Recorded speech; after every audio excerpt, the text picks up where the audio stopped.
Pajero LO49. Okey, masalah adalah lampu handbrake dia tak padam walaupun handbrake dah diturunkan. Okey, kita start.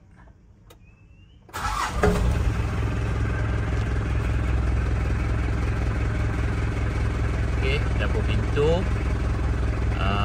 lampu handbrake. Okey, handbrake kita turun. Masih menyala. Handbrake kita dah turun habis. Ini manual. Okay, sorry, kabel dah turun tapi masih menyala. Okey, antara saya tutup dulu je balik. Antara punca dia bukan masalah, dia sebenarnya warning. Salah satu punca adalah minyak brake dia dah kurang. Okay, so kita check dulu minyak brake. Okay, minyak brake ni nampak kurang. Saya dah buka. Okay, kita tengok. Ini yang nampak tak, dia punya level tu. Dia ada dua line bawah tu. Okay, sekarang ngam kat level tu lah. Tu AB maximum. So sekarang ni dia dekat A. Bawah tu lagi satu line tu B.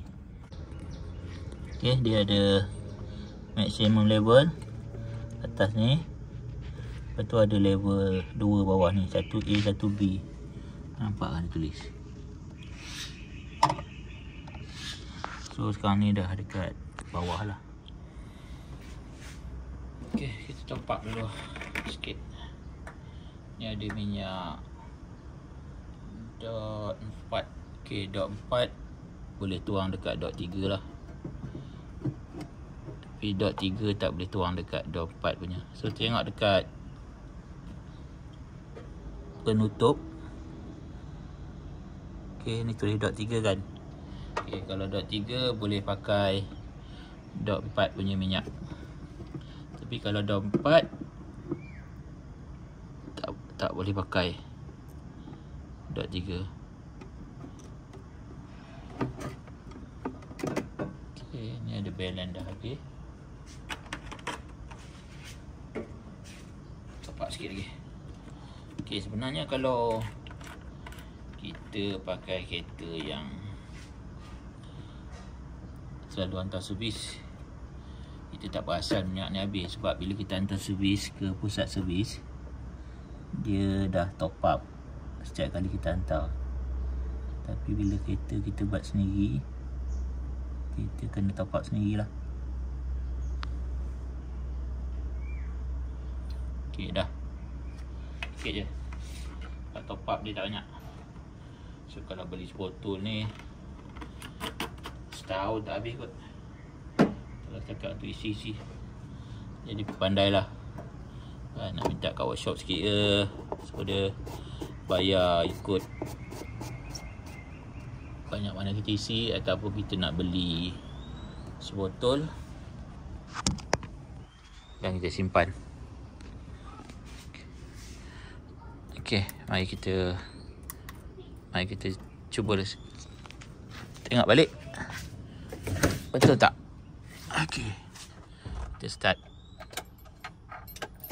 Tunggu sekejap ha. Ni diesel, kena tunggu. Okay, dah bunyi. Start. Okay. Oh, handbrake saya lupa naik. So dia dah padam. Okay, kita tarik handbrake. Lepas. Tarik. Lepas. Tarik. Lepas. Tarik. Okay, dah. So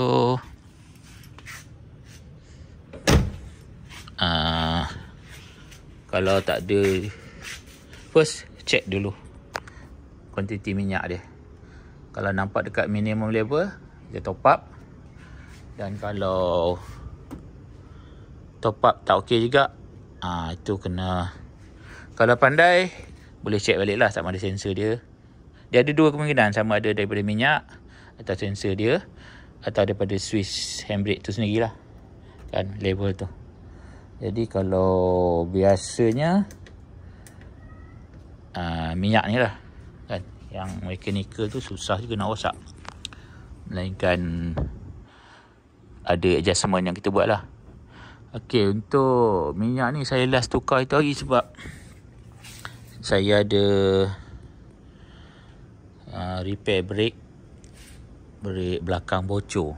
Sebab masa saya pergi ke Merah Highland tu, saya tarik handbrake kat bukit, saya perasan yang kereta ni bergerak. Bila kat bawah ni kita tarik handbrake, kita tak perasan sebab lantai tak berapa curam kan, jadi dia tak bergerak walaupun ada sikit bukit dia sikit. Tapi bila kat Cameron tu saya parking yang agak curam, bila tarik handbrake baru perasan dia tak mencengkam, dia boleh bergerak. Jadi bila balik tu saya buka brake, check, dan nampak kat belakang ada bocor pump dia. So masa tu saya tukar dia punya pump tu, piston pump yang minyak ni tu, dan replace top up balik minyak brake. So bulan sebelum puasa, mungkin 4-5 bulan sebelum ni. So kereta ni jalan mungkin sebulan sekali, dalam range pergi 250 kilo. So pergi balik lebih kurang 500, campur jalan-jalan kat situ mungkin 600 kilo lah. Setiap kali perjalanan 500 kilo, sebulan ada sekali. So mungkin 6 kali, 7 kali dah. So minyak je dah habis. Itulah dia punya bilangan kuantiti minyak tu bila je nak habis. Mungkin 6 bulan sekali kita kena top up. So ni yang sebulan sekali punya kereta jalan jauh. Dekat-dekat ni tak banyak sangat lah. Dekat saja kalau dari sini. Yang jauhnya saya bawa balik kampung, lebih kurang 600 kilo total pergi balik. So lebih kurang 6 bulan baru minyak dah habis. Saya rasa tak ada bocor lah sebab sistem brake dia saya rasa kuat. Dekat lepas repair tu masih okey, tak ada masalah. Okey, itu perkongsian untuk Pajero LO 449. Handbrake punya lampu menyala. Okey, terima kasih.